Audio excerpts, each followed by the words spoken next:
Bismillahirrahmanirrahim. Alhamdulillahirrabbilalamin. Wassalatu wassalamu ala asyrafil anbiya'i wal mursalin. Sayyidina Muhammadin wa ala alihi wa sahbihi ajma'in. Assalamualaikum warahmatullahi wabarakatuh. Waalaikumsalam warahmatullahi wabarakatuh. Alhamdulillah, pada malam hari ini, malam minggu akhir tahun 2024, kita kembali bertemu dalam kajian tentang Allah yang ke-13. Malam ini tajuk kita adalah rahasia dalam rahasia atau sirrul asrar.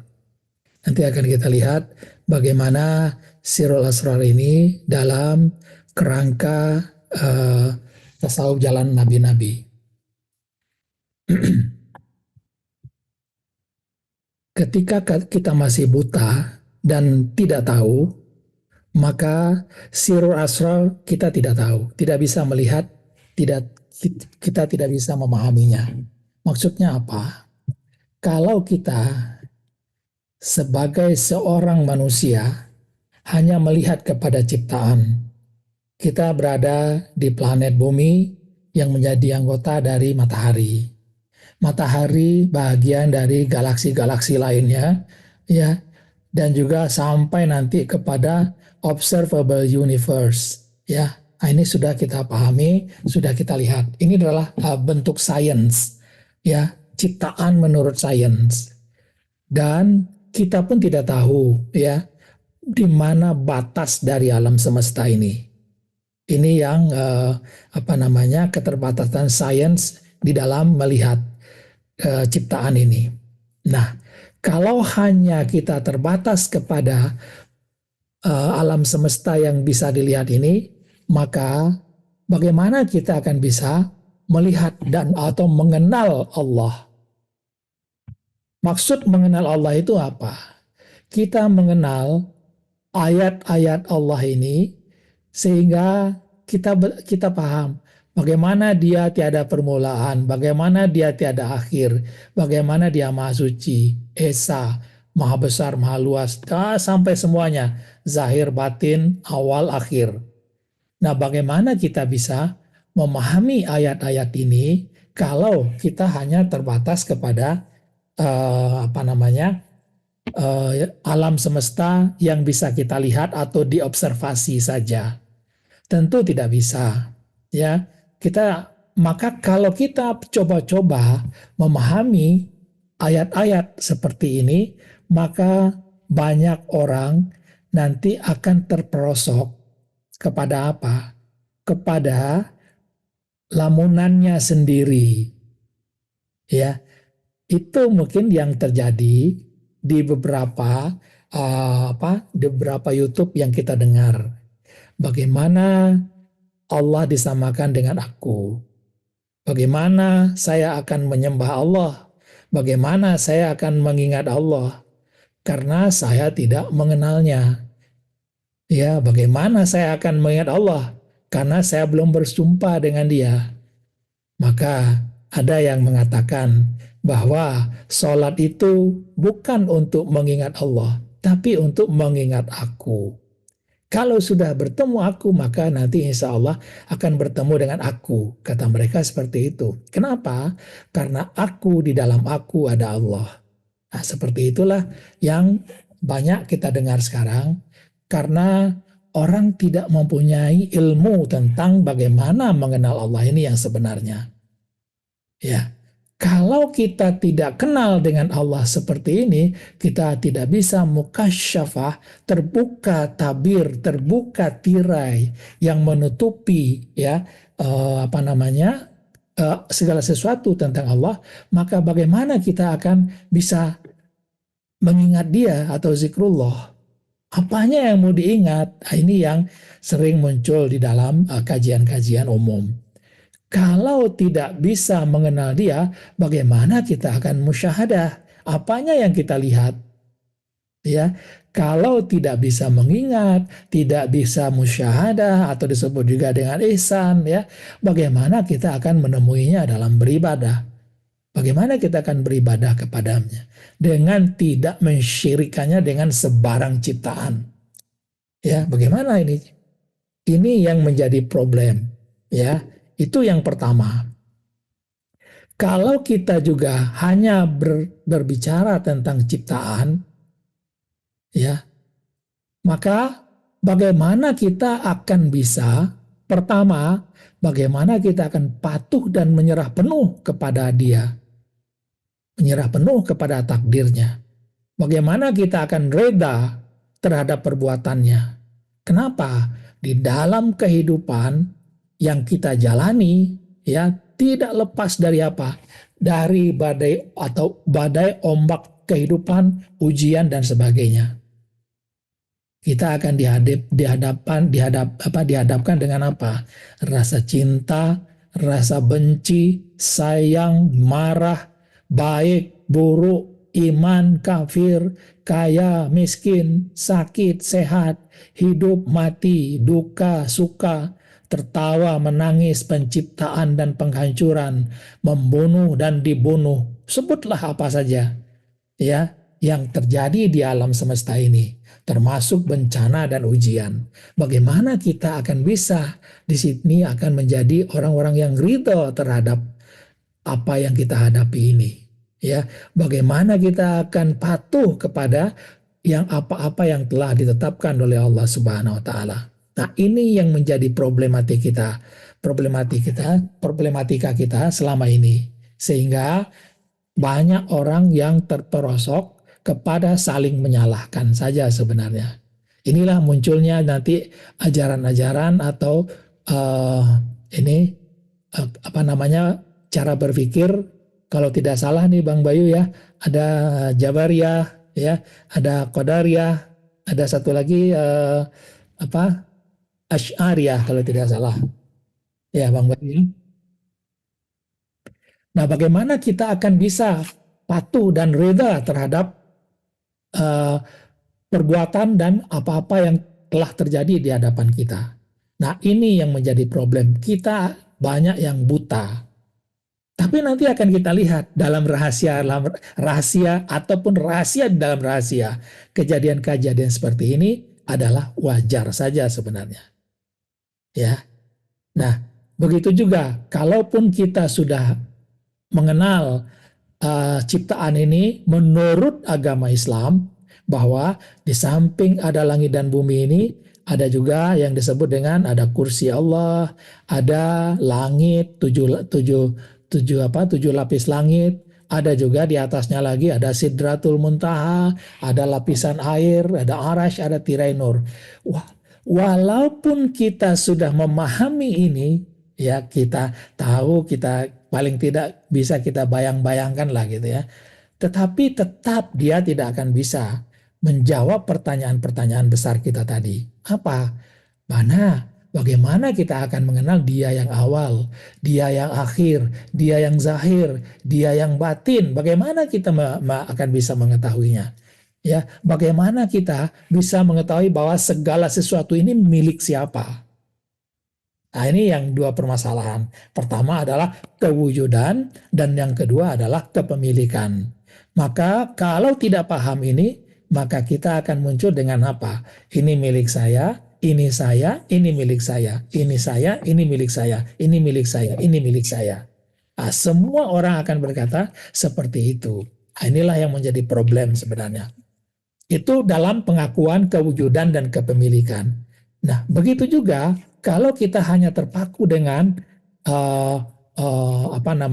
masalah-masalah yang ada bisa dilihat dengan mata atau pikiran ini, bagaimana kita bisa mengingat Allah, melihat Allah atau musyahadah dan menemuinya dalam beribadah dengan tidak mensyirikannya. Sama saja dengan tadi, ya, sama dengan sains dan kalau kita murni berpatokan kepada pengetahuan-pengetahuan yang ada di dalam agama Islam. Nah, begitu juga kalau kita semata-mata hanya berhadapan dengan alam semesta, termasuk sampai ke aras dan sebagainya, bagaimana kita akan patuh dan menyerah penuh 100% kepada takdirnya. reda atas perbuatannya. Ini menjadi problematika kita, ya, problematika kita. Nah, untuk sampai memahami ini, maka kita sudah lihat tadi bagaimana badai dan ombak dan kehidupan, maka ini menjadi tugas berat kita. Mungkin Bang Bayu kenal ya, ada tidak referensi yang cukup bagus untuk Sirul Asrar ini? Apa Bang Bayu kira-kira Ya, yang ada bukunya itu ya. Buku pada jalan ya. Kalau bukan? Ghazali, Al-Ghazali ya. Ya, ini dia. Ini sangat populer, ya. Referensi yang tersedia dan sangat populer itu adalah kitab Sirul Asrar. Rahasia dalam rahasia, rahasia ya atas rahasia. Jadi ada kitab ini. Saya dulu membaca juga, tapi sulit untuk memahaminya. Ya, kalau kita coba buka, nggak bisa, Bang Ayu. Nggak bisa kita buka ternyata. Ya, karena Oh iya, PDF ya. ya, kita lanjut saja ya. Maka bagaimana menurut kacamata tasawuf jalan nabi-nabi? Ini yang kita lihat bagaimana rahasia dalam rahasia ini kita lihat di dalam apa? Di dalam melihat kewujudan, di dalam melihat kepemilikan, di dalam melihat afal, ya. Bagaimana nanti kita melihatnya di dalam sumber segala perbuatan. Nah, ini akan kita lihat nanti. Nah, ini yang kita sebut dengan ada frame ya, framework TTGN, apa TGNN, tasawuf jalan nabi-nabi. Kalau Bang Bayu pernah ini dan teman-teman sahabat-sahabat semua pernah memeriksa bagaimana kesehatan matanya untuk menentukan mana nanti lensa yang akan dipakai. Nah, ini sering nih kita pakai di mana di toko-toko kacamata atau dokter mata. Kita akan dilihatkan. Maka di situ ada berbagai lensa tersedia. Nah, tersedia lensanya seperti apa? Nah, nanti lensa itu di dalam tasawuf jalan nabi-nabi ini ada lensa yang untuk melihat kewujudan dan kepemilikan. Ada lensa yang dipakai untuk melihat afal dan perbuatannya. Ada lensa yang dipakai khusus untuk melihat sumber dari segala sumber itu nanti. Nah, inilah yang akan kita lihat. Kalau salah memakainya, Bang Bayu, ya, kalau orang belum belajar tentang kewujudan dan kepemilikan, dikasih kacamata atau lensa yang berhubungan dengan afal dan perbuatannya, maka semua akan ngahuleng, semua akan bingung melihatnya. Gitu. Ya kan jadi nggak jelas ya, burem. Nggak jelas, karena afal ini berhubungan dengan perbuatan, bukan dengan kewujudan. Iya kan? Nah, kalau kita ingin berbicara tentang afal, ya perbuatan, jangan dipakai juga tentang kewujudan dan kepemilikan. Peruntukannya berbeda. Ya, apalagi kalau orang belum belajar yang kewujudan, kepemilikan dan perbuatan, tiba-tiba dikasihkan lensa yang berhubungan dengan sumber, ya, langsung rahasia dalam rahasia, gitu. Tentu orang akan bingung. Nah, inilah mungkin yang terjadi kemarin di Yamas Indonesia, ya, ada tentang bagaimana seorang mengatakan bahwa sholat itu bukan menyembah Allah, tapi untuk mengingat aku. Nah, kan gitu ya. Bukan untuk mengingat Allah. Nah, lalu ada sahabat kita yang mengatakan, lihat rahasia dalam rahasia. Ya nggak bisa. Ya, kalau langsung dibawa ke sana, nanti orang akan bingung. Ini apa maksudnya begitu. Nah, kalau kita sudah katakan, masing-masing kita lihatkan nanti, ya masuk ke sana, barulah setelah itu akan bisa dilihat apa? Sirul Asrar, rahasia dalam rahasia. Nah, sini ininya, permainannya ada di sini. Mari kita lihat frameworknya seperti apa. Frameworknya ya biasa saja. Tasawuf jalan nabi-nabi, kita tahu bahwa ini adalah realitas yang kita lihat. Di balik realitas itu ada rahasia. Ya, di balik rahasia itu ada lagi rahasia. Inilah yang disebut dengan rahasia dalam rahasia di dalam tasawuf jalan nabi-nabi. Jadi realitas ini apa, rahasianya apa, di balik rahasia itu apa? Di balik rahasia itu ada rahasia lagi, maka disebut rahasia di dalam rahasia. Nah, ini apa namanya yang akan kita lihat. Maka untuk itu kita selalu masuk kepada apa? Kita hanya berbicara tentang yang maha halus saja. Kita berbicara, Allah cuma memberikan sedikit saja pengetahuan kepada kita tentang dirinya yang maha halus. Sedikit saja. Bahwa di dalam yang maha halus itu ada cahaya, ya maha halus bermanifestasi menjadi cahaya, lalu cahaya bermanifestasi menjadi lauhul mahfudz. Inilah yang bisa kita jadikan sebagai apa? Basic untuk mengetahui rahasia di dalam rahasia. Ya, nah ini dia. Gelembung hanya setetes saja di dalam diri Allah itu, seperti setetesnya air masin di dalam lautan, seperti sebutir pasir di tengah-tengah padang pasir. Inilah sumber kekuatan dan perbuatan nantinya. Tentu walaupun yang maha halus ini sebagai sumber, tentu dia juga bagian dari yang maha besar. Ya, itu dia. Nah, kalau kita sudah paham melihat seperti itu, maka barulah kita bisa melihat maha halus, ya, kemudian ada zat, ada lauhul mahfudz. Nah, inilah yang menjadi rahasia dalam rahasia kita. Nanti akan kita masukkan ini ke dalam bagaimana di level 1, bagaimana di level 2, bagaimana di level 3. Nah ini dulu kemarin kita juga sudah sampaikan bagaimana ini kita anggap sebagai sebutir kelapa. Sebutir kelapa itu ada tempurungnya, ya, kemudian ada dagingnya, ada airnya. Nah inilah perumpamaannya seperti itu. Ya, lahul mahfud itu adalah airnya, air kelapa, daging kelapa adalah zat, tempurung adalah yang maha halus. Kita umpamakan seperti itu, ya. Dan segala sesuatu yang berhubungan dengan daging walaupun air kelapa itu bersumber daripada tempurung kelapa ini. Maka kalau kita gambarkan perpaduan seperti ini, maka ada maha halus, ada zat, ada lauhul mahfud, ada daging dan air kelapa, ada tempurung kelapa. Maka kalau kita ingin melihat rahasia di dalam rahasia, maka kita nafikan semua, kita hapuskan semua. Maka yang ada yang maha halus. Maha haluslah yang menjadi sumber segala sesuatunya, yang menjadi rahasia di dalam rahasia nanti. Ini nanti akan kita lihat bagaimana memakainya di dalam level 1, level 2, dan level 3. Lalu buahnya apa? Buah dari mukasyaffah ini. Inilah disebut dengan penyingkapan rahasia dan penyingkapan rahasia di dalam rahasia. Nah, di dalam ilmu tasawuf disebut dengan mukasyaffah, ya. Tersingkap yang selama ini tertutup rapat, ya, itu. Maka buahnya apa? Kita sudah paham tadi ayat-ayat marifatullah, maka dia yang zahir, dia yang batin, ini adalah berbicara tentang bagaimana di dalam hakikat nanti, bagaimana di dalam marifat. Kemudian kita tahu siapa tiap-tiap sesuatu pasti binasa, melainkan wajahnya. Ya, bisa kita nafikan tadi. Ya, lahul mahfud kita nafikan, zat kita nafikan, yang maha halus tidak bisa kita nafikan karena dia sudah sebahagian dari Allah. Ya, bagaimana kemanapun kita menghadap, disitulah wajah Allah. Ke timur, ke barat, kemanapun juga.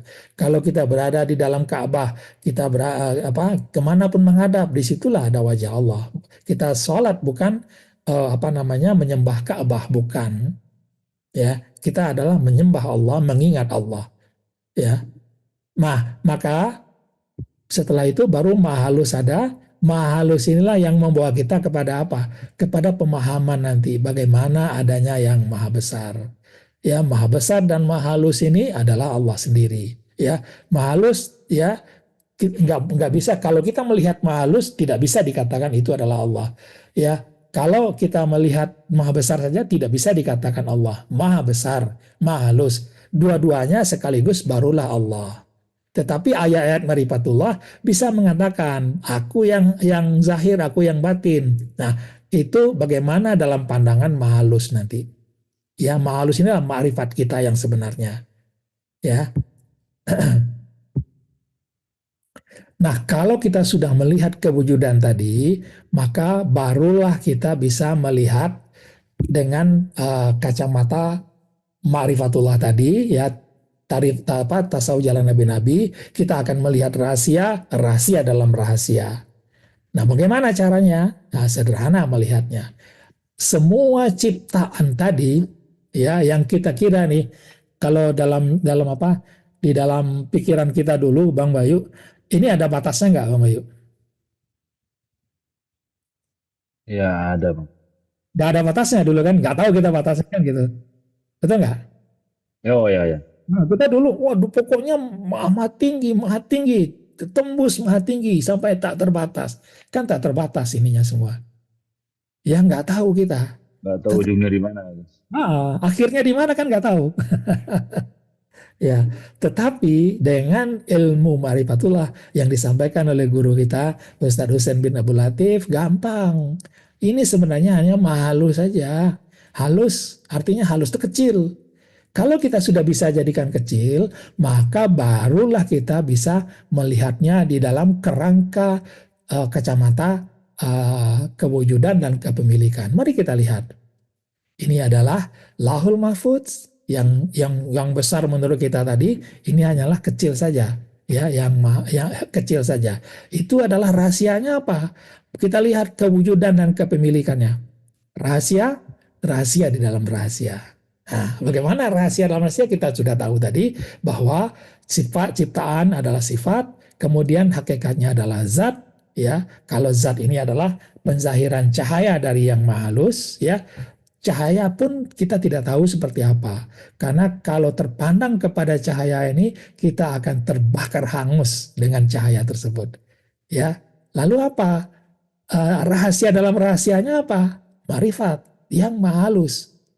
Ya, yang maha halus itu sendiri tidak serupa, tidak seumpama. Dia bukan cahaya. Yang cahaya adalah zat. Sedangkan yang maha halus tidak serupa, tidak seumpama. Kenapa tidak serupa, tidak seumpama?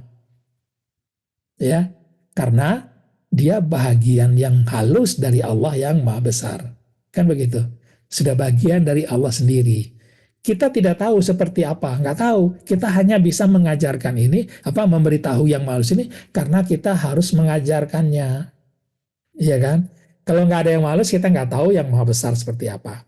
Lalu dengan kepahaman ini, maka ciptaan ini hanyalah penzahiran saja.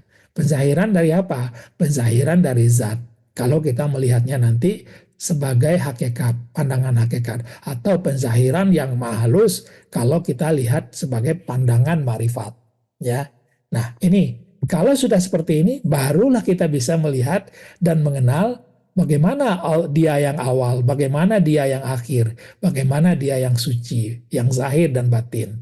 Kalau tadi di sini di sifat kita tidak bisa melihat, ya ini adalah semua ciptaan. Tetapi di dalam pandangan hakikat sekarang, dalam pandangan hakikat di sebalik ciptaan ini ada rahasia yang tersembunyi, yaitu zat. Nah, inilah rahasia. Ya, Pak Ustadz kita mengatakan rahasia akbar ini ya, rahasia.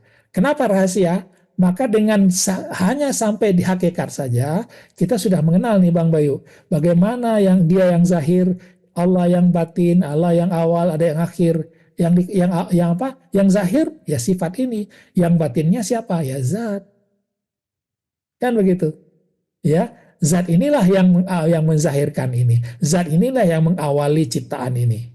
Ya, itu kalau dalam pandangan hakikat. Maka ayat-ayat ma'rifatullah ini merefer kepada apa? Merefer kepada zat kalau dalam pandangan hakikat. Kalau sudah melihat hakikat ini, maka segala sesuatu yang tadinya di sini kita mengatakan milik ciptaan, maka sekarang yang memiliki ciptaan itu siapa? Zat sekarang yang memiliki. Maka tidak berhak kita mengatakan ini milik saya, ini milik ini saya, ini milik saya. Enggak berhak lagi kita mengatakan itu. Maka kalau kita sudah mengenal hakikat ini, maka kita mengatakan oh milik zat. Oh ini adalah milik zat, milik zat. Ya, semuanya adalah penzahiran zat, zat. Nah, itu adalah rahasia. Tetapi kalau kita berbicara rahasia di balik rahasia lagi, rahasia di dalam rahasia, maka kita tahu di balik zat sebenarnya ada yang maha halus atau wajahnya. Wajah yang tidak serupa dan tidak seumpama. Maka apa yang dikatakan oleh Allah di dalam Al-Quran bahwa dia dia maha halus, dia zahir, dia batin, maha halus, meliputi segala sesuatu, maka Allah berkata tentang dirinya yang maha halus ini. Itu dia. Ya, kita melihatnya hanya sebagai yang maha halus. Ya, bagaimana dia melihat? Yang maha halus, yang mendengar yang maha halus. Ya, bukan lagi kita yang mendengar, tapi adalah yang mendengar sebenarnya yang maha halus, yang melihat yang maha halus. Kita hanya apa? Penzahiran mendengarnya yang maha halus tadi, penzahiran melihatnya yang maha halus tadi. Jadi gampang kita melihatnya seperti itu. Nah, itu kalau kita mengenal kewujudan, ya, kewujudan. Maka setelah itu kita tidak bisa lagi mengaku tentang kepemilikan. Ini milik saya, ini milik saya, ini milik saya nggak bisa lagi mengatakan ini milik yang maha halus, ini adalah dia yang punya yang maha halus. Maka sekaligus kita bisa menafikan diri kita. Bukan lagi saya, tetapi langsung dia. Bukan lagi milik saya, tetapi milik dia. Sekaligus kita tidak merasa wujud, sudah. Jadi tidak perlu kita berzikir macam-macam, berzikir beribu-ribu, beratus-ratus untuk memahami bahwa sebenarnya kita tidak wujud. Ya, sebenarnya kita tidak memiliki. Itulah rahasia dalam rahasia. Siapa yang memiliki kewujudan sebenarnya? Yang maha halus. Yang maha halus. Ya, ya. Yang maha halus langsung sudah. Langsung ke sirrul asrarnya langsung. Jadi kita nggak perlu berzikir la ilaha illallah Allah Allah Allah atau zikir bagaimana ada zikir sirrul asrar sampai orang saya lihat saya pun dulu seperti itu ya bergetar-getar dan sebagainya sampai nanti kita merasa fana katanya di situ. Nggak perlu begitu. Sekaligus sekarang saya tanya ke Bang Bayu nih sebagai orang yang sudah belajar hakikat itu kan yang zahir yang batin siapa? Kan gitu? Iya kan? Kalau kita sudah belajar rahasia di dalam rahasia, maka yang zahir siapa? Yang batin siapa? Yang melihat siapa? Yang mendengar siapa? Iya kan? Nah, itu yang disebut dengan rahasia dalam rahasia di dalam level 1 yang kita pelajari. Langsung kita, ya tidak ragu-ragu lagi. Coba saya tanya Bang Bayu. Ya, coba dijawab ya, Bang Bayu. Ragu nggak Bang Bayu? Yang melihat siapa Bang Bayu? Dalam pandangan rahasia dalam rahasia. Ya, yang maha halus. Yang memiliki siapa? Ya, yang maha halus.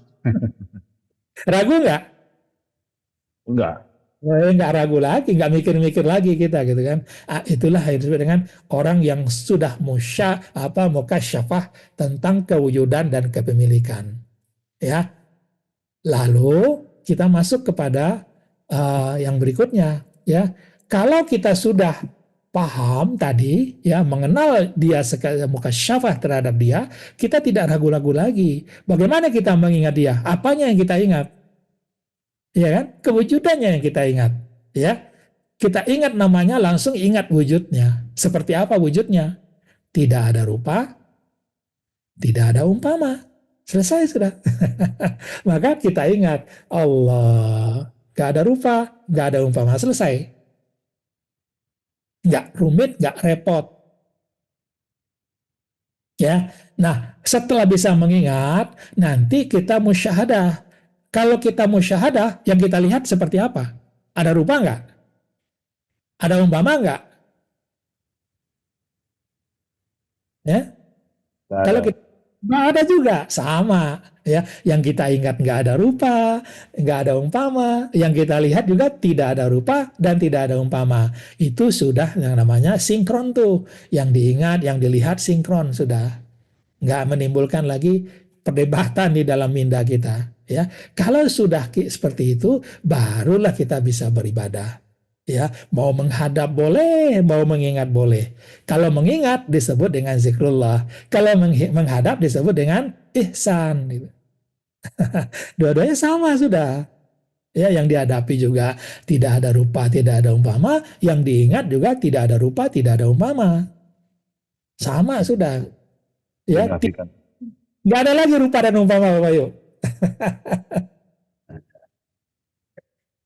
Jadi kita bisa melihat bagaimana ungkapan-ungkapan yang banyak berada di mana di YouTube ya, kita bisa melihat bahwa itu adalah pandangan yang menurut ya kacamata atau lensa kewujudan dan kepemilikan tasawuf jalan nabi-nabi itu masih belum pas. Belum pas saja, belum ketemu mereka yang pas. Itu ya. Nah, bagaimana tentang level 2 afal? Kembali kita kecilkan dulu yang akan kita lihat itu. Itu adalah apa namanya? Lauhul Mahfuz tadi kita perkecil, kita lihat kita memakai lensa perafal dan perbuatannya. Ya, kita lihat ada rahasia, kembali ada rahasia dalam rahasia. Nah, kalau perbuatan maka akan kita melihat siapa yang berbuat, betul nggak? Siapa yang berbuat itu? Berbuat terhadap apa? Kita lihat tadi, ya ada ciptaan, ya ada apa yang lahul mahfud tadi disebut dengan ciptaan saja atau lakonan atau sandiwara. Rahasianya apa? Rahasianya zat. Inilah seniman. Ya, inilah seniman. Rahasianya ini.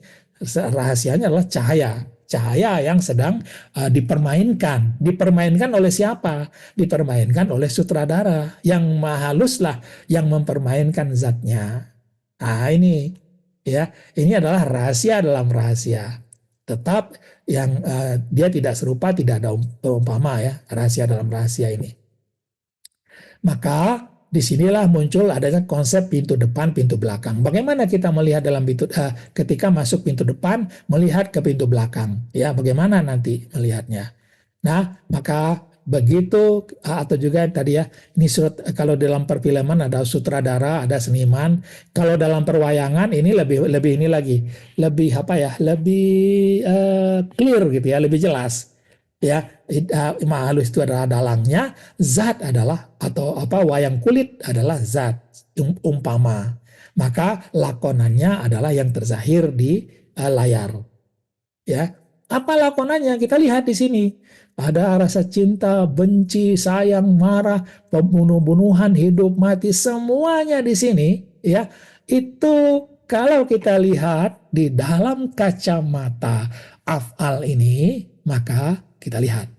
Ya, kalau kita melihat dalam kacamata ciptaan, maka ini adalah lakonan saja. Lakonan saja, ya sandiwara saja. Ya, lalu siapa sebenarnya yang yang sedang bergerak itu? Yang bergerak adalah siapa? Wayang kulit atau lakonan, zat yang bergerak. Yang menggerakkan siapa? Dalang atau yang maha halus. Yang menggerakkan dia. Jadi kalau dalam pandangan hakikat bahwa semua ini adalah kerjaan wayang saja. Wayang yang sedang menjalankan peranannya. Nah, ini dalam rahasia. Sedangkan dalam rahasia, dalanglah semua yang yang membuat cerita, ya, skrip sesuai dengan skrip yang ada di depannya. Ya, wayang kulit atau zat inilah yang sedang dimainkan oleh dalang. Dalang dimainkan sehingga ciptaan hanyalah sesuatu yang patuh saja terhadap apa yang dilakukan oleh dalang terhadap atau makhluk terhadap zat. Ini rahasia dalam rahasia. Lah kalau kita mau lihat bagaimana melihat dalam melihat pintu depan dan pintu belakang ini, ya kita lihat sedikit ya. Nanti kalau sudah paham ini ya, baru kita paham nanti kita akan bisa patuh kepada takdir ilahi ya, kemudian reda terhadapnya. Kenapa bisa patuh? Karena ini tidak bisa berbuat apa-apa karena zatnya lah yang sedang dimainkan oleh yang maha halus. Inilah rahasia dalam rahasianya begitu. Ya, dia bermain dengan zatnya. Nah, ini rahasia dalam rahasia sehingga kita hanya bisa patuh 100%. Kenapa patuh? Ya dia yang bermain. Kita hanya menjalankan peranan saja. Sesuai dengan pensairan zat yang ada kepada kita, ya. Nah, kalau sudah seperti ini, mari kita lihat pintu yang mana. Pintu depan. Kalau pintu depan ada ini, ada pintu belakang. Apa maksudnya nanti? Kalau pintu depan ada Lauhul Mahfuz, Bang Bayu. Kalau masuk lewat pintu depan, kita bisa diajari ada ilmu, ada pengertian. Betul nggak Pak Mayu? Karena ada banyak di situ kan. Ada baik, ada buruk, ada penciptaan Adam, ada penciptaan iblis dan sebagainya ya. Di sini ada muncul pengertian ya. Boleh kita lihat. Nah, ini diajari kita ilmu, ada pengertian tentang apa? Tentang kenapa Adam diciptakan, kenapa iblis dan semua ciptaan juga diciptakan, tentang bagaimana berkuasa dan berusaha. Disinilah nanti orang akan banyak saling pendapat di sini. Aku bisa berusaha, aku tidak bisa berusaha, aku kadang-kadang bisa berusaha, kadang-kadang tidak bisa berusaha. Inilah di pintu depan. Maka kalau ada yang mengatakan nanti takdir itu adalah buah dari usaha saya, nggak ada masalah. Itu pandangan pintu depan. Ada yang mengatakan bahwa saya tidak berusaha, tidak bisa berusaha, atau saya hanya bisa sedikit saja berusaha. Itu pandangan pintu depan. Tidak ada masalah. Ya, ya, tentang dia yang mengurus, tentang sunnah yang tidak bisa berubah, sebutlah apa saja. Ya, maka kita akan diajari tentang apa-apa yang tidak kita ketahui. Nah, ini di pintu depan. Kalau pintu belakang, coba Bang Bayu, saya buka pintu belakang nih Bang Bayu. Ngelihat apa Bang Bayu? Kosong. Ada pengertian? Ya, tidak ada. Ada pengetahuan? Tidak ada. Tidak ada pengetahuan kalau masuk di situ. Maka masuk pintu belakang, pengetahuan tentang dirinya nggak ada. Pengertian tentang perbuatannya nggak ada. Ya, semua hanya perkakasnya saja. Dia bermain-main saja dengan zatnya. Sandiwara dia dengan zatnya. Lalu apa yang bisa kita lakukan? Nah, kosongkan saja hati, ingat kepadanya. Cara mengosongkan hati paling gampang adalah ingat kepada Allah. Allah, kosong langsung sudah. Jadi itu masuk pintu belakang maksudnya. Masuk pintu belakang sudah, jangan lihat ke depan lagi. Ya, yang pintu depan tinggalkan, masuk. Allah, kosong. Nah, ini pintu belakang. Pintu belakang itu disebutnya dengan zikrullah. Ya, senantiasa berpaut kepadanya. Ada apa-apa berpaut kepadanya. Ya. Nah, kalau sudah seperti ini, ya, baru nanti kita bisa lihat sudah sampai di situ, sudah matang kita di situ, baru kita nanti bisa masuk kepada level 3. Ya, level 3 itu apa? Ya, kita melihat sumber sekarang. Sumber. Kita tidak melihat lagi ciptaan, tidak melihat zat, ya, karena itu semua ternyata hanyalah penzahiran atau permainan saja, atau disebut juga dengan fata morgana nanti, ya. Zat dengan ciptaan yang wajibul wujud dan mungkinul wujud itu hanyalah fata morgana saja. Bagaimana rahasianya? Sumbernya mana? Sumbernya semata-mata yang maha halus saja. Kita tidak melihat lagi zat, tidak melihat lagi sifat, nggak melihat lagi. Lalu maha halus ini apa rahasianya dan apa rahasia di dalam rahasianya? Mari kita lihat rahasia dan rahasia di dalam rahasia. Rahasianya apa? Dia yang mengurus. Karena hanya dia yang ada yang mengurus yang lain nggak Bang Bayu? Nggak ada. Ada ya? Dia yang mengurus sudah. Nggak bisa dipertanyakan lagi sudah. Dia Semua yang tentang dia. semua tentang dia. Ya. Kemudian rahasia dalam rahasianya dia apa? Dia yang mengurus, dia yang bersandiwara. Mau bertanya apa lagi? Ya kan? Di sini tidak akan ada pertanyaan. Maka disinilah baru kita melihat bahwa yang maha halus itu esa. Esa itu nggak ada batasnya juga, ya. Esa satu saja dia, ya. Nggak tahu kita batasnya di mana, gitu kan? Ya, yang maha besar juga esa juga sama, nggak ada batasnya juga, lebih nggak ada lagi.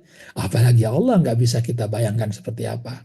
Ya, inilah maka melihat yang melihat kita melihat apa yang terjadi di alam ini, kita semua bisa melihat itu hanya fata morgana saja, bayangan saja. Setelah melihat seperti itu, barulah kita paham bahwa tentu bayangan hanya patuh kepada yang mempunyai bayangan, betul nggak?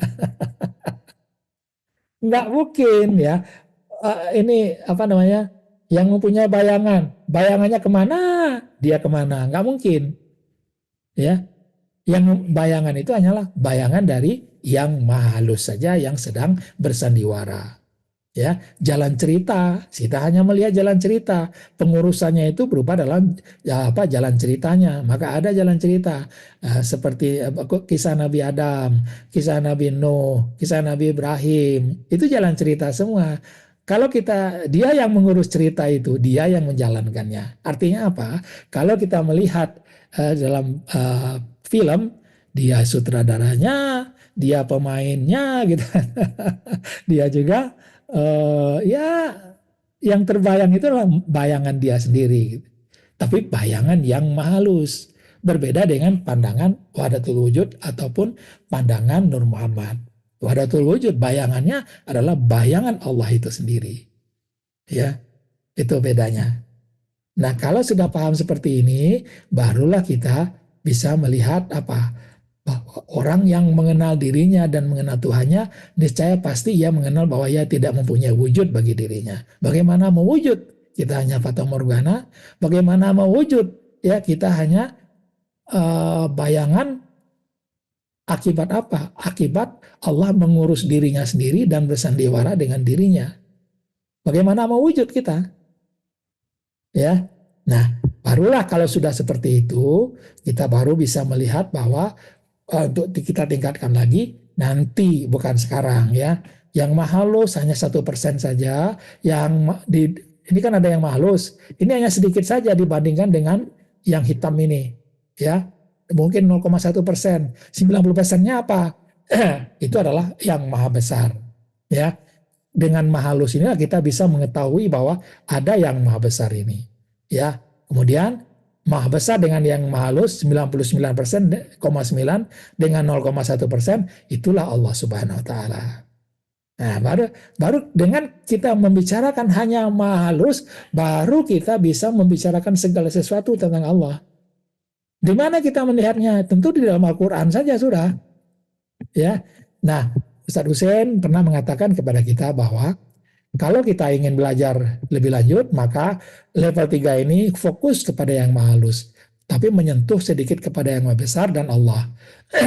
Level berikutnya adalah maha besar, fokus bagaimana yang maha besar ini. Ya tentu ya tidak lebih dari yang maha halus ini sebenarnya, walaupun hampir sama apa hidupnya seperti apa, membangunnya seperti apa. Ya ada kegiatan-kegiatannya sama. Tentu magnitude-nya lebih besar, ya. Nah, kalau sudah paham kita level 4, level 3 ini, barulah nanti level 5. Bagaimana kita fokus dengan Allah Subhanahu wa taala. Bagaimana kita menyentuh memperbincangkan. Kita hanya memperbincangkan saja, tidak ada yang lain dari itu. Ya, maka kalau kita membaca Al-Qur'an, kita baca Al-Qur'an, kita bisa melihat Al-Qur'an itu bisa berbicara tentang wajah yang maha halus. Ya, yang di dalam Lauhul Mahfud ini adalah yang maha halus semua. Maka terjadilah dialog antara yang maha halus sendiri. Ya, yang membunuh bukan engkau, tapi aku yang membunuh. Itu adalah dialog yang maha halus sebenarnya. Ya, nah bagaimana nanti dialog antara yang maha halus dengan yang maha besar? Ya, kalau ini sudah jadi, maka barulah. Kalau tidak ada lagi yang maha halus dengan yang maha besar ini kan satu sebenarnya, ya nggak ada lagi pembagian-pembagian, nggak ada sebenarnya. Keduanya itu adalah disebut juga dengan 100% Allah sudah. Kalau sudah 100% Allah, maka disitulah disebut dia monolog. Ya, kalau kita umpamakan seperti ini, ini umpama. Kalau seseorang ada di pulau, dia hanya sendiri. Ya, lalu dia bermain dengan dirinya sendiri. Ya, Assalamualaikum, Waalaikumsalam. Itu kan bermain sendiri tuh. Kalau itu yang bermain yang halus, ya maka ada disebut dialog di situ, ya kan? Ada dialog di situ. Ada yang berperan sebagai yang memberi salam, ada yang berperan sebagai yang menyahuti atau sedang membalas salam tersebut. Ya, sama itu. Kalau maha halus, kalau dalam kerangka yang maha halus dengan yang maha besar sama juga. Itu adalah yang maha halus yang mengucapkan salam kepada yang maha besar gitu. Begitu dia, ya. Tetapi kalau dalam pandangan kita itu adalah 100% hanya itu saja, hanya orang itu saja atau 100% Allah saja, maka Allah bermonolog dengan dirinya sendiri. Begitu dia, ya. Jadi gambar yang satu ini bisa kita pakai. Apakah mau berbicara tentang yang maha halus? Bisa. Apakah kita mau bicara tentang yang maha halus dengan yang maha besar? Yang maha halus, yang maha besarnya mana? Tubuhnya. Yang maha halusnya mana? Jarinya. Sama seperti itu. Iya kan? Kalau ini kita ingin berbicara tentang sesuatu yang hanya satu dia saja, ya kita nggak melihat lagi dirinya dengan tangannya, nggak ngelihat lagi. Kalau kita lihat seperti gajah, ya gajah dengan ekornya, ya itu pasti ekornya itu bergerak karena badannya menggerakkan. Tapi kalau tidak lihat lagi ekor dan badan, kita semua ngelihat gajah, ya gajah yang menggerakkan gitu. Nah itu kalau kita sudah paham tentang segala sesuatu tentang Allah, kita tidak melihat lagi ciptaan. Ya, kalau sudah berbicarakan dengan level 3 ke atas ini, kita tidak berbicara lagi tentang ciptaan. Hanya apa? Bagaimana pengaturannya, bagaimana permainannya atau sandiwaranya. Ya, penzahirannya itu hanya fata morgana saja, bukan macam-macam. Lalu bagaimana kita merumuskan rahasia dan rahasia dalam rahasia ini? Mari kita lihat. Rahasia dalam rahasia, ya. Pertama, kalau kita sudah di level 3 ini, rahasianya apa? Rahasianya kita lihat. Cantiknya pengurusan atau rahasianya. Ada hukum-hukum yang harus dipatuhi, ada logika-logika yang mendasari setiap peristiwa, ada pola-pola yang serupa tapi tidak sama, tidak persis sama, berbeda dalam magnitude dan jangkauannya. Selalu ada awal dan selalu ada akhir. Ada ilmu dan hikmah yang bisa dikuakkan dari setiap kejadian. Selalu up to date, ya, selalu sesuai dengan zamannya. Ini rahasia pengaturannya, ya. Jadi sekarang dengan dulu sama nggak? Berbeda pengaturannya. Ya, nah maka lahirlah disebut nanti fikih yang baru tentang apa? Tentang bagaimana hubungan antar kemanusiaan. Ya, kalau yang tidak berubah itu adalah tentang ibadah, nggak akan berubah, sedikit sekali perubahannya. Ya, kalau tentang hubungan antar manusia itu banyak perubahannya sesuai dengan zamannya. Lalu bagaimana kita melihat rahasia dalam rahasia? Ini rahasianya. Semua dia yang bergurau, sudah. Semua dia yang bergurau. Ya, langit dan bumi adalah maha halus yang bergurau dan bersandiwara. Malaikat adalah maha halus yang bersandiwara. Jin, iblis, setan, dan kroninya adalah maha halus yang bersandiwara. Adam, Hawa, Bani Adam semuanya adalah maha halus yang bersandiwara. Semua kejadian dan peristiwa adalah maha halus yang bersandiwara. Dia semua. Yang jahat, yang baik adalah maha halus yang bersandiwara. Ruang dan waktu adalah maha halus yang bersandiwara. Maka barulah kita bisa mengatakan, katakanlah semua daripada Allah, apa sudah jadi pada mereka, apa yang terjadi pada mereka, sehingga mereka tidak memahami sedikit pun kebenaran yang diterangkan kepada mereka. Sekarang ayat ini kita bisa paham, ini adalah pertanyaan yang maha halus sendiri. Ya, dialog yang maha halus sendiri. Ya, lalu kita lakukan Allah pun terzahir kepada kamu pada masa-masa pergerakan kehendak. Dan lakukan Allah itu kamu hanya pasif di badan, tenang dalam hati dan luas pikiran. Muka kamu berseri-seri dan jiwa kamu bertambah subur. Jiwanya bertambah sehat lah gitu ya. Nah, pada hakikatnya baru kita paham ayat ini. Tidak ada pelaku atau penggerak atau yang mendiamkan kecuali Allah. Maksudnya di sini adalah yang maha halus. Tidak ada baik dan jahat, tidak ada rugi dan tidak ada untung, tidak ada faedah, tidak ada anugerah dan tidak ada sekatan. Tidak terbuka, tidak tertutup, tidak mati, tidak hidup, tidak mulia, tidak hina, kaya dan papa. Bahkan segala-galanya adalah di dalam tangan Allah, yaitu yang maha halus. Ya. Nah, yang penting adalah bagaimana buah dari melihat rahasia dalam rahasia ini. Ini yang paling penting. Ya, buahnya seperti apa? Perubahan jiwa. Ya, siap untuk menjadi mutmainah melalui zikrullah. Ini perubahannya. Kenapa? Mari kita lihat. Kalau kita melihat ciptaan, ya, ciptaan semua masuk ke dalam minda kita, ya, kemudian kejahatan-kejahatan yang kita masukkan sendiri ke dalam minda kita juga menjadi minda kita kotor, ya, minda kita penuh sampah, berbintik-bintik hitam. Lalu kita paham tadi semuanya adalah rahasia dalam rahasia, ya, semuanya mahalus yang sedang bersandiwara, yang tidak ada rupa, tidak ada umpama, gitu ya. Maka suci langsung di sini, nggak ada ingatan kepada yang lain, ya, suci langsung, holistik dia, bersih, suci. Nah, inilah yang menjadikan hati holistik. Hati dulu yang holistik, ya. Ini minda ini menjadi holistik dia. Seperti minda bayi yang baru dilahirkan, ya, yang tidak punya hawa nafsu sedikit pun. Nah, ini holistik, ya.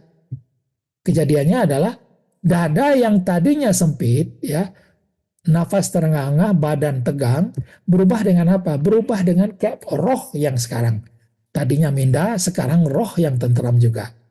Minda sudah holistik, artinya dia tentram, lalu menjadikan roh menjadi tentram juga. Kenapa tentram? Nggak ada lagi. Kalau ada pikiran, ada yang menggandolin di sini, dia juga digandoli dengan perasaan-perasaan yang tadi ada marah, ada dengki, ada macam-macam di situ. Kalau ini tidak ada lagi di sini, ya kosong dia dari segala rupa dan umpama, maka roh juga menjadi tenang dia. Kalau roh tenang, ciri-cirinya dada terasa lapang, nafasnya lega, ya seperti bayi betul lah. Badan terasa rileks, ya, kepala menjadi ringan. Kalau sudah roh menjadi tentram, hati sudah menjadi tentram juga, holistik, maka itulah yang disebut juga dengan nafsul mutmainnah. Ya, nafsul mutmainnah ini kadang-kadang membuat kita kapan-kapan kita menangis, kadang-kadang kita menangis, gitu ya. Kenapa?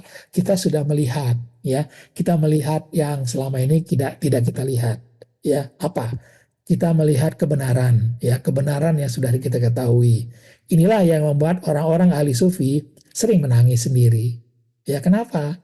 Tiba-tiba dia dirasakan dengan apa? Jalalnya, dirasakan dengan jamalnya, ya. Air mata, mereka mencucurkan air mata disebabkan kebenaran yang mereka ketahui. Sambil mereka berkata, wahai Tuhan kami beriman. Oleh karena itu tetapkanlah kami bersama orang-orang yang menjadi saksi. Ini kuncinya ada di situ. Ya, menangis. Ini sudah kita gambarkan kemarin bagaimana seorang anak sangat histeris dengan ketemu dengan bapaknya. Itulah ciri-ciri orang-orang Allah. Ya, dia sering histeris, ya sering nggak kuat dia menghadapi bagaimana perjumpaan dengan Allah atau mukasyafah ataupun zikrullah ataupun musyahadah nantinya. Ya, seperti bayi ini, ya. Itu menggeletar begitu, ya. Tapi sebentar saja, tapi rasanya itu sangat sangat indah sekali. Kalau jamalnya yang kita lihat, yang kita diberikan kepada kita, maka duduk kita ini bisa 1 jam, nggak ada masalah. Atau ada yang 2 jam, ya. Terserah saja nanti seberapa yang diberikan oleh Allah. Awalnya tetap seperti Dad had been on a business trip for a month, and when he returned, the little girl screamed with joy. She really knows how to make me cry with happiness.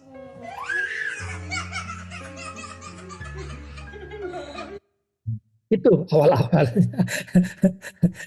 Sampai sekarang pun kita kadang-kadang juga masih, ya nggak apa ya. Nah, inilah ciri-cirinya. Nah, nanti kalau sudah di level 3 ini, kita hanya melihat apa? Dia melihat yang halus saja sudah. Ya, level 3 ini jiwa melihat wajahnya. Jiwa melihat wajahnya. Artinya apa? Kalau kita umpamakan seorang tukang sayur di kebunnya seperti seorang petani yang hanya melihat sayuran sepanjang pemandangan dia di kebunnya itu. Dia nggak melihat yang lain. Seperti itu perumpamaannya. Ya, lalu bagaimana setelah itu dari zikrullah masuk ke alam sakinah. Nah, ini kayaknya sekarang jam 9 nih Bang Bayu. Ini kayaknya tidak cukup nih kalau kita terangkan ya. Gak apa-apa, ya, biar sahabat penasaran ya, apa nih alam sakinah. Mohon agak bersabar sedikit ya, mungkin agak lebih dari 1 jam nih saya menerangkan ini nanti. Eh, ini penting ya, karena dari zikrullah masuk ke alam sakinah ini gimana? Ini pertanyaan-pertanyaan yang banyak dari sahabat, ya sahabat ini. Nah kita tahu tadi bahwa ini sudah tahu kita bahwa kalau melalui pintu depan ini mata melihat apa sifat ciptaan, ya. Ini yang orang yang tidak bisa zikrullah. Kalau kita bisa zikrullah, melihat pintu belakang sudah. Melihat ke pintu belakang, sudah sebut dengan zikrullah juga. Ya, pintu belakang itu apa? Ya, ingat nanti ke apa? Ingat Allah di belakang. Kalau bisa tumpukan ke atas dan terasa. Ini juga membantu ya. Terasa di sini pejal nih. Ingatan Allah itu berubah menjadi pejal dia. Terasa, kita terasa pejal di situ. Nah, bertahan aja di situ. Karena kalau sudah terasa pejal itu, sama artinya dengan apa? Ingatan Allah kita itu sudah autopilot. Ya, tahu ya Bang Wayu ya, autopilot ya. Udah dengan sendirinya gitu. Ya, lebih mudah kita terlatih. Nah, setelah itu apa? Kita dorong ke atas, ya. Ini dia. Kita dorong ke atas. Ya, dorong fokus ingat Allah, tekan ke atas, terasa keras, rasakan dia menembus subuh nubun dan bertahan istiqomah. Ini yang saya sebut tadi. Maka untuk sampai ke sana, coba lihat saran-saran saya bagaimana kita ingat mulai dari belakang kepala ke atas ke depan ya, sehingga lama-lama semua kepala kita ini, semua minda kita itu ingat kepada Allah. Lihat saran saya tentang itu. Saya hanya sekarang menggambarkan bagaimana perubahan-perubahannya ya. Ini tadi ya, halus, mata hati selalu memandang yang halus ya. Lalu setelah itu apa? Kita nggak memandang lagi sudah, kita ingat sekarang, ubah ingatan kita sekarang. Ingat Allah, ingat Allah, ingat Allah, tahan, tumpu, tumpu, tumpu. Ya kita tumpu terus ingatan Allah itu, lama-lama ingatan Allah itu menjadi serasa pejal di atas. Nah, ini dia. Ya, yang tadi ingatan Allah masih mau muter-muter ya, ada di apa nggak tahu kita, tiba-tiba kita tumpu ingatan itu. Ya, tumpu ke atas, lama-lama ingatan itu terasa bagi kita berubah menjadi satu yang terasa pejal di atas kepala ini, di ubun-ubun ini. Nah, itu ingatan Allah kita ada di situ sekarang. Kalau sudah terasa pejal di situ, ya, baru kita bisa membuat base camp. Base camp itu apa? Ingatan Allah itu kita dorong dikit ke atas, ingatan Allah itu adanya di mana? Di atas ubun-ubun ini. Gitu dia. Kalau tidak ada terasa pejal, nggak bisa didorong dia ke atas. Nggak bisa didorong. Ya. Nah, kalau sudah seperti itu, lalu bagaimana? Inilah yang disebut dengan holistik tadi ya. Kalau masih di bawah ini ingatan Allah kita, maka walaupun tentram, iblis masih bisa menggoda di sini. Ya rongga-rongga di sini masih digoda nih oleh iblis di sini.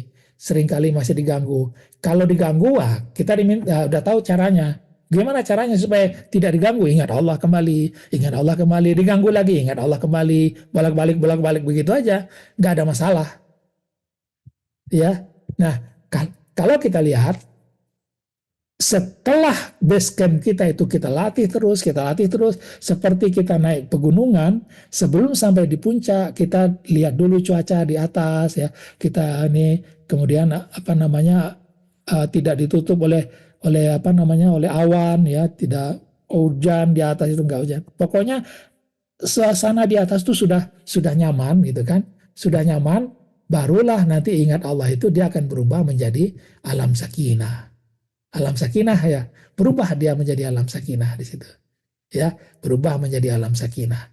Kalau sudah berubah menjadi alam sakinah, artinya apa? Kita sudah diridhai untuk masuk di situ. Kalau sudah ada alam sakinah, baru Allah mengatakan, ya ayat Tuhan nafsul mutmainah, wahai jiwa yang sudah tenang, artinya sudah ingat kepada Allah, sudah tentram, mindanya tentram, hatinya tentram, ruhnya juga tentram, sehingga jiwa itu bisa naik ke sini, udah. Kalau kita lama-lama duduk seperti itu, tanpa bergerak, lama-lama dia akan naik, jiwa kita naik ke dalam kepala kita ini, ya. Dalam kepala kita ini. Maka kalau alam sakinah sudah ada, artinya apa? Jiwa yang sudah tentram, sudah di atas, ya, naik, mari datang kembali kepadaku dengan ridho. Artinya apa? Saat itulah kita akan ridho untuk masuk ke atas. Untuk apa di atas? Itulah alam sakinah, ya, alam sakinah, jiwa masuk ke atas, naik. Ini dia, ya. Nah, ini kalau tidak didahului dengan zikrullah, maka tidak memenuhi syarat-syarat tadi, ayat yang membawa orang masuk ke alam sakinah tadi, kecuali orang yang dipilih, ya, kayak seperti guru kita Ustaz Hussein, langsung ke sana dibawa karena beliau memang dipilih oleh Allah, ya, untuk masuk ke sana. Nah, kalau sudah seperti ini, barulah di alam sakinah itu kita bisa apa? Kita musyahadah. Ya, alam sakinah itu membuat kita musyahadah, melihat kepada yang mahalus. Ya, di situ dia. Ya, maka kalau sudah dia ada di atas itu, lama-lama badan di bawah tidak terasa lagi sudah. Badan tidak terasa. Duduk. Hanya di atas terduduk kita di bawah. Badan di bawah mau gatal mau apa sudah tidak terasa dia. Disebut dengan fana. Ya, kapan kita turun nanti akan diberitahu kapan turunnya. Tiba-tiba ada rasa ingin turun, ya sudah selesai berarti. Itu dia. Ya. Lalu apa? Ini dia. Ya, yang jiwa dan yang mahalus. Yang bundaran ini apa nih? Bundaran ini hanyalah perlindungan kita. Di alam sakinah itu ada tempat atau kubah perlindungan kita di situ. Kubah dari kejahatan iblis gak ada masuk di sini. Kejahatan iblis loh, bukan cobaan. Iblis nggak bisa masuk ke sini untuk mengganggu lagi, ya. Inilah yang berkah alam sakinah tersebut. Nah, disinilah aku melihat wajah Allah, aku melihat Allah, mahalus dan mahalus melihat aku, ya. Ada aku dan ada saya dan ada yang mahalus saja. Nah, bukankah saya tidak wujud? Kita nggak wujud, betul. Tapi di sini Allah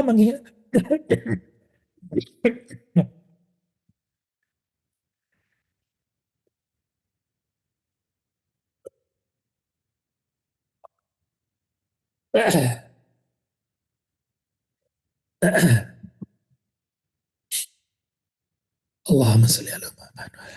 Nah, di sini Allah masih menginginkan kita untuk apa? Menjadi hamba, tidak mabok. Tapi ini apa? Kubah ini gunanya apa? Kubah ini adalah untuk supaya setan tidak bisa mengganggu lagi.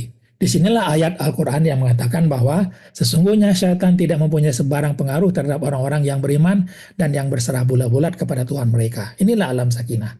Ya, lalu di sini hanya ada jiwa, ya, hanya ada aku, jiwa, ya, dan Allah atau yang wajahnya yang mahalus. Hanya itu saja. Ya, kadang dia merasakan jalalnya, kadang dia merasakan jamalnya kepada kita. Ya, duduk seperti ini. Lalu apa? Walaupun kita tahu tidak wujud, namun dia tetap kita hidup macam biasa atau tidak mabok. Jadi hamba yang tidak syirik, jadi hamba yang bisa beribadah. Ya. Lalu apa? Walah ini. Walaupun syaitan tidak dapat mengganggu, namun tetap akan menghadapi ujian. Tetap akan menghadapi ujian. Ujiannya sangat berat. Mendekati ujian level nabi-nabi dan rasul-rasul.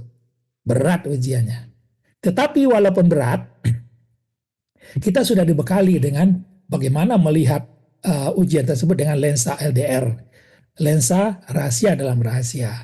Mahalus, ya, rahasianya Mahalus mengatur sandiwaranya. Mahalus sendiri yang bersandiwara. Yang diuji Mahalus bersandiwara. Yang menguji Mahalus yang bersandiwara. Bahan ujiannya Mahalus bersandiwara. Waktu ujiannya Mahalus bersandiwara. Yang menyelesaikan adalah Mahalus bersandiwara. Solusi penyelesaian Mahalus yang bersandiwara. Jadi bagaimana kita menghadapinya? Ya seperti itu sudah. Ilmunya sudah ada, tinggal memakainya. Lalu kita lihat roadmap-nya tadi, ya roadmap-nya ini. Yang dipilih yaitu nafsul mutmainah. Dapat dulu nafsul mutmainah, baru bisa dipanggil oleh Allah. Kemari, kemari, balik kepadaku. Dengan ridho berpuas hati. Artinya apa? Allah yang membawa kita ke sana. Lalu apa? Di situ kita akan, disitulah wilayah hamba-hamba atau orang-orang Allah. Disitulah disebut dengan alam sakinah atau surga dunia. Ya, kalau kita lihat ini yang masih buta tadi berubah menjadi mukasyafah atau zikrullah. Di sini iblis bisa menggoda dengan sangat-sangat leluasa dengan perubahan-perubahan yang ada di minda dan perasaan kita. Lalu masuk kepada alam mukasyafah. Di situ ada holistik ya, menimbulkan kita jiwa yang mutmainah. Jiwa mutmainah inilah yang nanti masih bisa digoda oleh Allah, oleh setan ya, masih bisa digoda. Lalu masuk ke alam sakinah. Jadi begitu urutannya. Ya, masuk di sana ya, maka setan tidak bisa menggoda, tetapi akan tetap diuji. Ya, ini kubah tadi ya. Kita jiwa berada di kubah. Ya, di kubah ini bukan membatasi kita dengan yang halus, enggak. Hanya melindungi kita dari setan saja sudah. Ya, lalu disitulah kita baru sikap bertuhankan Allah dalam kehidupan keseharian. Nah, ini dia, dalam berjalan kita tadinya ingat Allah, sekarang kita bisa melihat yang maha halus di mana-mana pun juga. Ya, kemanapun melihat, kita melihat yang maha halus. Menjadi ummi. Nah, ini yang paling penting juga. Kita menjadi ummi. Apa itu ummi? Apakah orang yang tidak bisa tulis baca? Enggak. Ummi itu adalah orang yang bisa diam ketika melihat segala peristiwa karena sudah tahu rahasia, dalam rahasia. Kemudian seperti Pak Pandir ya, ada mata pandang, ada telinga dengar, ada mulut diam tadi itu sudah. Ya, inilah orang yang ummi, bukan sembarangan ngomong. Ya, kemudian ada orang yang seperti luncai, ya, ada yang mengatakan seperti ini, ya terus ya, kalau mau kata gitu ya. Ada orang yang mencuri, ya terus. Ada yang menempelkan pipi kiri apa kanan, diberikan pipi kiri ya. Itu seperti itu ininya apa namanya yang apa namanya tuh yang berlebihan kayak gitu ya. Ya tapi ya itu bisa juga gitu. Artinya apa juga? Kalau dia tidak diberi sesuatu, jangan diminta-minta. Karena setiap pemberian pasti ada tujuannya. Ya. Nah, kalau tidak diberi tugasan, jangan minta tugasan. Pengen ngajar, pengen gitu ya. Untuk kerjaan, saya ingin berdakwah macam-macam gitu. Kalau nggak ada kerjaan, jangan cari kerjaan. Kecuali sudah disuruh, sudah ditugaskan. Nah, itu adalah orang yang ummi. Ya, kalau dia punya masalah, dia tinggal naik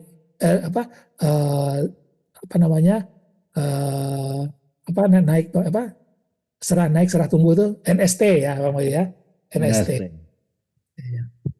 Oh, Lalu select corner. ROC. nah ini dia ya. Kalau sudah bisa seperti itu, baru bisa senyum marifat Bang Bayu. Karena sudah tahu rahasia dalam rahasia. Ya, baru bisa relax one corner, baru bisa. Ya, setelah itu apa? Tinggal menjadi abid saja sudah. Kita beribadah. Ya, ada hablum minallah, ada hablum minannas, lakukan sudah. Hablum minallah itu adalah salat tahajud, salat wajib ya, puasa ya, baca Al-Qur'an itu adalah nanti membina hubungan dengan Allah. Dengan yang lain seperti apa? Kasih sayang. Kata orang love gitu kan gitu sekarang ya, rasakan cinta gitu ya. Banyak yang buat cerita sekarang tuh. Rasakan cinta di dalam hati ya. Emangnya bisa rasakan cinta itu? Nggak bisa. Itu nanti lebih natural Pak kan? Nah, lebih natural ya. Cipta-cipta. Nggak dirasa-rasakan, wah ini rasa cinta nih, nggak bisa. Dia natural, penuh kasih sayang itu dia secara naluri kita jadinya ya. Hidup zuhud menambah lagi kasih sayang ya. Sedekah menambah lagi kasih sayang antar sesama. Antar kasih sayang itulah muncul nanti bagaimana kita bisa sabar, bagaimana kita bisa ya pokoknya empati, simpati semua itu muncul dari kasih sayang. Betul nggak Bapak Bayu? betul, betul. Itu buah semuanya. Buahnya semua. Maka Allah setiap Al-Quran dimulai dengan Bismillahirrahmanirrahim, kecuali satu surat. Kemudian apa? Setiap kita melakukan sesuatu kita mengatakan Bismillahirrahmanirrahim, dengan cinta kita mulai.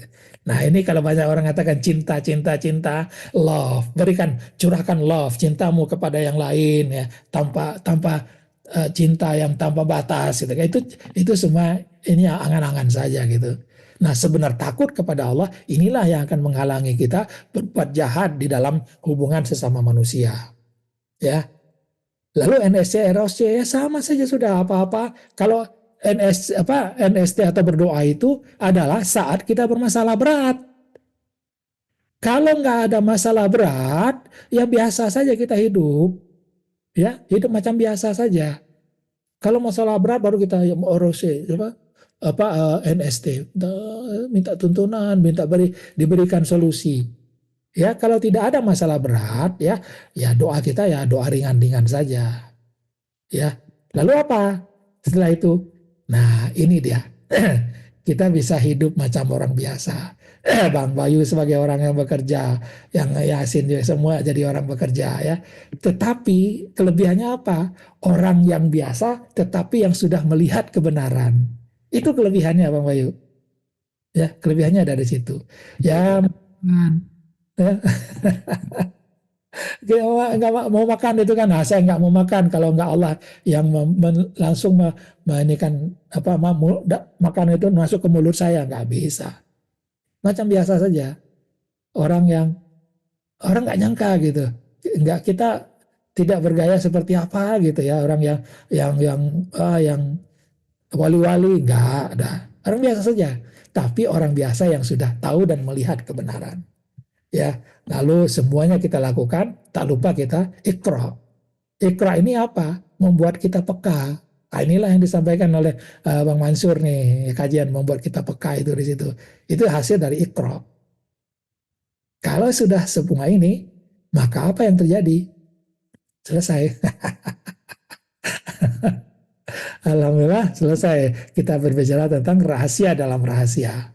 Ya, 1 jam 15 menit. Ya, kalau sahabat-sahabat semua membaca di Sirrul Asrar nggak akan bisa. Ya, saya dulu berbulan-bulan baca nggak bisa saya. Ini mulainya dari mana, akhirnya di mana gitu. Demikian Bang. Membingungkan itu kalau nggak ada basic gitu. Ya, demikian Bang Bayu ya, rahasia dalam rahasia sehingga kita sekarang bisa menyikapinya menjadi orang biasa seperti tadi. Mudah-mudahan Ustadz Husain bin Abdul Latif selalu diberikan kesehatan dan nikmat dari Allah Subhanahu Wa Taala. Berikut kita juga semua. Demikian Bang Bayu, Assalamualaikum warahmatullahi wabarakatuh.